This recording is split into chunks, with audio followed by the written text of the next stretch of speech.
Hello hi అండి, సుజాతాస్ కిచెన్కి స్వాగతం. ఈరోజు సుజాతాస్ కిచెన్లో పూరి బాగా పొంగి మెత్తగా రావాలంటే పూరి పిండి ఎలా కలుపుకోవాలి, దానిని ఏ విధంగా వేయించాలనేది తెలుసుకుందామండి. అంతేకాకుండా మనము పూరిలోనికి రొటీన్గా చేసుకునే ఆలు కూరలు కాకుండా కొబ్బరి పచ్చడిలో పెరుగు వేసి చేసుకుని తింటే చాలా బాగుంటుందండి ఆ పచ్చడి. దాన్ని కూడా ఏ విధంగా చేయాలో చూద్దాము. పూరీ పిండి కలుపుకోవడానికి నేను కొద్దిగా గోధుమ పిండి తీసుకున్నాను. ఈ పిండిలోనికి నేను ఉప్పు వేస్తున్నాను. ఉప్పు అనేది మీ టేస్ట్కి తగినట్టుగా వేసుకోండి. పూరీల పిండి కలిపేటప్పుడు మనం దీనిలోనికి నూనె వేసుకోకూడదండి. నూనె వేయకుండా దీనిని కలుపుకోవాలి. ఇప్పుడు దీనిలోనికి నేను నీళ్లు కొద్దిగా పోస్తూ కలుపుతున్నానండి. ఈ పూరీల పిండిని మనము గట్టిగా కలుపుకోవాలండి. ఈ విధంగా పిండిని మనము గట్టిగా కలుపుకోవాలండి. ఇప్పుడు దీనిని మూత పెట్టి ఒక అరగంట సేపు మనము దీనిని నాననివ్వాలి.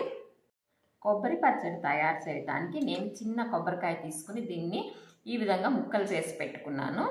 దానిలోనికి ఒక 6 వెల్లుల్లి రేఖలు, ఇవి చిన్నగా ఉన్నాయండి, ఒక 6 తీసుకున్నాను. వాటిని ఈ విధంగా ఒలిచి పెట్టుకున్నాను.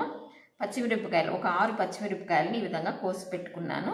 మీరు ఈ పచ్చిమిరపకాయలు మీ కారానికి తగినట్టుగా వేసుకోండి. దానిలోనికి కొద్దిగా చింతపండు వేయాలండి. పులుపు చూసుకొని మీరు చింతపండుని వేసుకోండి. దానిలోనికి ఉప్పు, పెరుగు, కొద్దిగా పంచదార, పచ్చడి తాలింపుకి కొద్దిగా మినప్పప్పు, 2 ఎండుమిరపకాయలు, కొద్దిగా కరివేపాకు, కొద్దిగా ఆవాలు, కొద్దిగా నూనె. మనము పచ్చిమిరపకాయలు వెల్లుల్లిపాయలు వేయించుకోవడానికి నేను కడాయిలో కొంచెం నూనె వేశాను. ఇప్పుడు పచ్చిమిరపకాయలని ఇందులో వేస్తున్నాను. వీటిని మనం కొద్దిగా వేయించుకోవాలి. పచ్చిమిరపకాయలు కొద్దిగా వేగిపోయినాయి. వీటిలోనికి నేను ఒలుచుకున్న వెల్లుల్లిపాయలు వేస్తున్నాను. ఈ రెండింటిని కలిపి మనం ఒక 2-3 నిమిషాలు వేయించుకోవాలి. వేయించిన పచ్చిమిరపకాయలు వెల్లుల్లిపాయలని మిక్సీ జార్లో వేసుకుంటున్నాను. కొబ్బరి ముక్కలను మిక్సీ జార్లో వేసుకుంటున్నాను. చింతపండు వేస్తున్నాను. 1 స్పూన్ పంచదార వేస్తున్నాను. కొద్దిగా ఉప్పు వేస్తున్నాను. ఉప్పు అనేది మీ టేస్ట్ తగినట్టుగా వేసుకోండి. దీనిలోనికి కొద్దిగా నీళ్లు వేసి మనము దీనిని మెత్తగా గ్రైండ్ చేసుకోవాలి. ఈ విధంగా గ్రైండ్ అయిన తర్వాత దీనిలోనికి పెరుగును వేసుకొని మళ్ళీ కొంచెం సేపు గ్రైండ్ చేసుకోవాలి.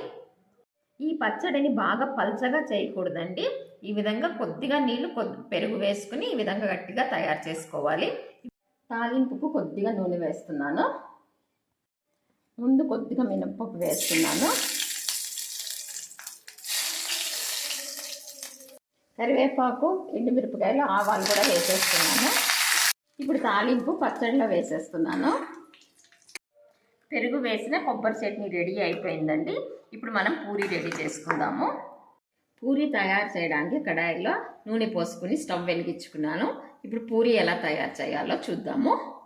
పూరీ తయారు చేయడానికి నేను చిన్న పిండి ముద్దను తీసుకుంటున్నాను. దీనిని ఈ విధంగా రౌండ్గా చేసుకోవాలి. ఈ పిండి ముద్దను మనము పొడి పిండిలో అద్దుకోవాలి. ఇప్పుడు పూరీని తయారు చేస్తున్నాను. ఈ పూరీని మనము రుద్దుకునేటప్పుడు ఒక సైడ్కి మాత్రమే రుద్దుకోవాలండి. రెండో సైడ్ తిప్పకూడదు. ఈ విధంగా రౌండ్గా తయారు చేసుకోవాలి. ఈ పూరీని బాగా దలసరగా కానీ బాగా పలచగా కానీ చేసుకోకూడదండి. ఈ విధంగా మరుగుతున్న నూనెలోనికి మనము రెడీ చేసుకున్న పూరీని వేయాలి. వేసిన వెంటనే దీనిని మనం గరిటెతోటి ఈ విధంగా నొక్కాలండి పూరీని. అప్పుడు పూరి పూర్తిగా ఈ విధంగా ఉబ్బుతుంది. ఈ రెండవ వైపు కూడా ఇది కాలిందండి.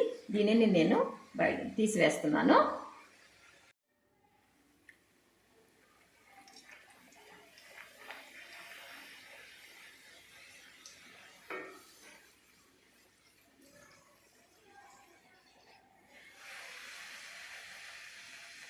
పూరీలు ఎంత బాగా పొంగాయో. మనకి పెరుగుతో చేసిన కొబ్బరి చట్నీ కూడా రెడీ అయిపోయిందండి. ఇది చాలా చాలా టేస్టీగా ఉంటుంది పూరీతో తినటానికి.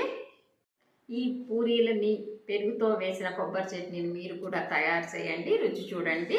ఇప్పటి వరకు నా ఛానల్ని సబ్స్క్రైబ్ చేసుకున్నట్లయితే నా ఛానల్ని తప్పకుండా సబ్స్క్రైబ్ చేసుకోండి. నా ఛానల్ని లైక్ చేయండి. Thank you.